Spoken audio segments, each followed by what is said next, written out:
आज हम आपके साथ शेयर करने वाले हैं दिल्ली की मशहूर उड़द दाल पिट्ठी की कचौरियाँ। तो आप इसकी आवाज़ सुन सकते हैं कि कितने ज़्यादा क्रिस्पी बने हैं।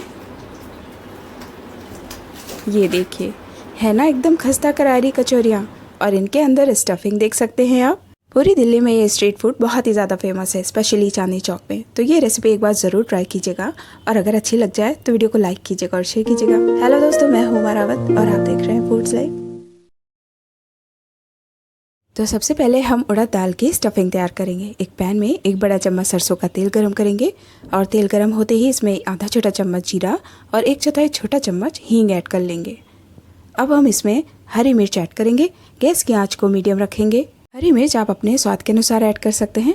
अब हम इसमें आधा छोटा चम्मच अदरक और लहसुन का पेस्ट ऐड करेंगे और अच्छे से भून लेंगे।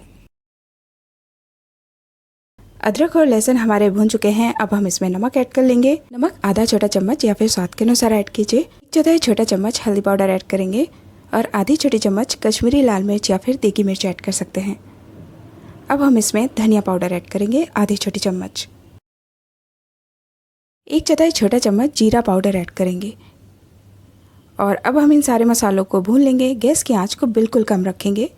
अब हम स्टफिंग में वॉल्यूम और अच्छा सा टेस्ट देने के लिए 1 बड़ा चम्मच बेसन ऐड करेंगे। होटल वाले हमेशा बेसन ज़रूर ऐड करते हैं दाल के स्टफिंग में। अच्छे से खुशबू आने तक कम आंच पे इसे भून लेंगे और तेल अलग होने तक भूनेंगे। अब आप देख सकते हैं इनमें से तेल अलग होने लग गया है। अब हम इसमें उड़द दाल ऐड करेंगे। ये आधा कप धुली उड़द दाल है जिसमें स्किन नहीं होती, छिलका नहीं होता।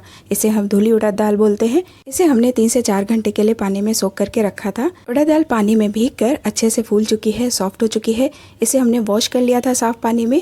अब हम इसे मसालों में ऐड करेंगे और कम आंच पे इसे अच्छे से भून लेंगे। उसके बाद हम इसे पकने के लिए छोड़ेंगे। तो इसमें हम थोड़ा सा पानी भी ऐड करेंगे, 2 से 4 चम्मच के करीब, और इसे ढककर लगभग 2 से 3 मिनट के लिए पकने देंगे ताकि ये और अच्छे से सॉफ्ट हो जाए। अब हम इसे अच्छे से मिक्स कर लेंगे और ढक देंगे इसे। 3 से 4 मिनट के लिए हम वेट करते हैं। 3 से 4 मिनट के बाद हम चेक कर लेते हैं हमारी उड़द दाल अच्छे से कुक हो चुकी है। गैस की आंच को बंद कर देंगे और इसे ठंडा होने देंगे। ठंडा करके इसे हम बारीक पीस लेंगे। तो लीजिए, हमारी उड़द दाल की पिट्ठी तैयार है। ये इस तरीके का कुछ टेक्सचर होना चाहिए कि बाइंड हो जाए। ऐसे हाथ में अगर आप मुट्ठी में दबाएंगे तो ये बाइंड होनी चाहिए। हमें ऐसा ही टेक्सचर चाहिए कचौरियों के लिए। तो इसे हाथों से थोड़ा सा मसल लेंगे और एक डो की तरह बना लेंगे। अब हम इसे रख देंगे और इसका आटा तैयार करेंगे। इसकी आउटर लेयर यानी कि कवरिंग तैयार करेंगे। एक बोल लेंगे और इसमें हमने 2 कप मैदा ले लिया है और इसमें ऐड करेंगे नमक। आधी छोटी चम्मच नमक या फिर स्वाद के अनुसार नमक ऐड कर लीजिए। और उसके बाद हम इसमें अजवाइन ऐड करेंगे। ये 1 छोटा चम्मच अजवाइन है। इसे थोड़ा सा हाथों से क्रश कीजिए एंड देन ऐड कीजिए। और अब हम इसमें मोवन ऐड करेंगे। 2 कप आटे में 4 बड़े चम्मच मोवन ऐड करेंगे। मोवन यानी कि देसी घी या फिर तेल ऐड कर सकते हैं ताकि हमारी कचौरियाँ खस्ता और करारी बने। मोवन का रेशो हमेशा याद रखिएगा। 250 ग्राम आटे में 60 ml तेल लगता है। तेल या घी ऐड करने के बाद आटे को अच्छे से मिक्स कीजिए तेल के साथ। आटे में मोवन परफेक्ट है या नहीं, इसका एक और तरीका है जानने का। इस तरीके से एक लड्डू बनाकर देखिए। हाथों में आटा लीजिए और मुट्ठी टाइटली मुट्ठी बांध कर देखिए। अगर इस तरीके का एक लड्डू बन रहा है या पेड़ा बन रहा है, इसका मतलब इसमें मोवन परफेक्ट है। और अगर नहीं बनता है तो इसमें थोड़ा तेल और ऐड कीजिए। अब हम इसमें पानी ऐड करते हुए एक लचीला सा आटा तैयार करेंगे। कचौरियों का आटा ना ही बहुत ज़्यादा नरम और ना ही सख्त होना चाहिए। और आटा हमें ज़्यादा गूंदना नहीं है। गूंदने से आटे में ग्लूटीन डेवलप होता है। हमें ग्लूटीन नहीं डेवलप करना है। बस आटे को इकट्ठा करना है पानी के साथ और थोड़ा सा तेल लगा के इसे ढककर रख देंगे लगभग 10 मिनट या फिर 15 मिनट के लिए। तो यहाँ पर हमने तेल लगा दिया है आटे में। आटे को एक जगह इकट्ठा कर लेंगे और इसे ढक देंगे और 10 मिनट के बाद मिलते हैं। 10 मिनट के बाद हमारा आटा रेस्ट कर चुका है और ये बहुत ही अच्छा सॉफ्ट आटा तैयार हुआ है। अब हम इसे स्ट्रेच एंड फोल्ड करते हुए थोड़ा सा चिकना कर लेंगे। तो इसे ले आएंगे हम प्लेटफॉर्म पे और आपको दिखाते हैं कैसे करना है। इस तरीके से आटे को खींचना है और वापस इसे फोल्ड कर देना है। खींचना है एंड फोल्ड करना है। ये हलवाइयों का एक स्पेशल टिप है। आप इस तरीके से अगर आटे को करेंगे तो आपकी कचौरियों में बहुत सारी लेयर्स होंगी और बहुत ज़्यादा खस्ता और करारी बनेंगी। अब हम आटे के कुछ छोटे छोटे पार्ट्स डिवाइड कर लेंगे। आपको जितनी बड़ी कचौरियाँ चाहिए उतना कीजिए। हम इसकी छोटी छोटी कचौरियाँ बनाएंगे, थोड़ी पतली और छोटी। एक छोटी लोई ले लेंगे और अपने थंब अंगूठे से आटे को ऐसे फैलाएंगे, स्ट्रेच करेंगे। इसमें ज़्यादा मेहनत मशक्क़त की आवश्यकता बिल्कुल नहीं होती है। और अब हम इसमें दाल की थोड़ी सी पिट्ठी लेंगे, यानी कि दाल की स्टफिंग लेंगे और इसमें चिपका देंगे। आटे में ऐसे हाथों से चिपकाना है और ऊपर से इसे लॉक कर देना है। कचौरी लॉक करने के बाद हम इसका ऊपर का अतिरिक्त हिस्सा तोड़कर अलग कर देंगे और जो तोड़कर अलग करेंगे इसे हम अगली कचौरी में इस्तेमाल करेंगे। अब आप देख सकते हैं ये एकदम इवन बना है। एक बॉल शेप देंगे और इसे थोड़ा सा हाथों से चपटा कर लेंगे।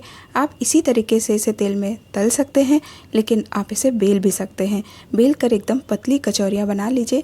दिल्ली के रोड साइड में स्ट्रीट फूड में इस तरीके की पतली कचौरियाँ आलू की सब्ज़ी के साथ परोसी जाती हैं, सर्व की जाती हैं। बहुत ही ज़्यादा टेस्टी बनती हैं।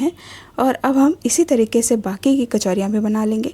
जो हमने तोड़ा था तोड़न, ये भी हम इसके अंदर रख लेंगे और वापस से अंगूठे से और उंगलियों की मदद से इसे स्ट्रेच करेंगे और स्टफिंग अंदर स्टफ़ कर लेंगे। स्टफिंग आप यहाँ पर कम भी रख सकते हैं, ज़्यादा भी रख सकते हैं, जैसा आपकी इच्छा हो वैसा आप कीजिए। आटे का जो अतिरिक्त एक्स्ट्रा हिस्सा है इसे आप दो तरीके से अलग कर सकते हैं। पहला तो आपने देख लिया, दूसरा ये तरीका है। इस लोई को आप नीचे रखिए बॉल को और इस तरीके से आप अपने हाथों को थोड़ा सा रब करेंगे तो ऊपर का हिस्सा अलग हो जाता है आसानी से। बस ये बन गई हमारी मिनी कचौरी। अब हम इसे बेल भी लेंगे। तो हम यहाँ पर दोनों तरीके की कचौरियाँ बनाएंगे। तेल हमने गरम कर लिया है, तेल को मीडियम गरम करना है, उसके बाद ही हम इसमें कचौरियाँ ऐड करेंगे। तो आपको हमेशा ध्यान रखना है जब भी आप खस्ता करारी हलवाई वाली कचौरियाँ बना रहे हैं तो तेल को मध्यम गरम कीजिए। ज़्यादा गरम करेंगे तो ये पूड़ी की तरह बन जाएंगी, मतलब तुरंत फूल जाएंगी, लाल हो जाएंगी, लेकिन खस्ता करारी नहीं बनेंगी। और जब आप तेल में कचौरियाँ ऐड करेंगे तो गैस की आँच को बिल्कुल कम रखेंगे। और जब हम इसमें कचौरियाँ ऐड करते हैं उसके बाद 5 से 7 मिनट इन्हें बिल्कुल भी टच ना करें। ये अपने आप फूल कर ऊपर आ जाएंगे, जैसा कि अभी आप स्क्रीन पे देख सकते हैं। 10 से 12 मिनट के बाद हम इन्हें पलट देंगे और जैसे ही कचौरियाँ 80% डन हो जाएंगी हम गैस की आंच को मीडियम कर देंगे और दोनों साइड से गोल्डन होने तक इन्हें तल लेंगे। हमने काफ़ी सारी कचौरियाँ एक साथ डालकर तली हैं। अगर आपको सुविधाजनक लगे तो आप भी ऐसा कर सकते हैं। टोटल 17 से 18 मिनट हो चुके हैं। हमारी कचौरियाँ गोल्डन ब्राउन एंड क्रिस्प हो चुकी हैं।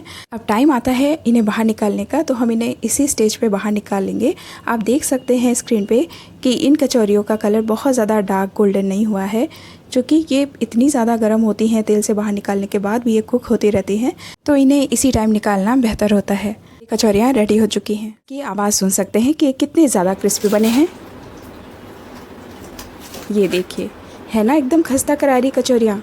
और इनके अंदर स्टफिंग देख सकते हैं आप। पूरी दिल्ली में ये स्ट्रीट फूड बहुत ही ज़्यादा फेमस है, स्पेशली चांदनी चौक में। तो ये रेसिपी एक बार ज़रूर ट्राई कीजिएगा और अगर अच्छी लग जाए तो वीडियो को लाइक कीजिए।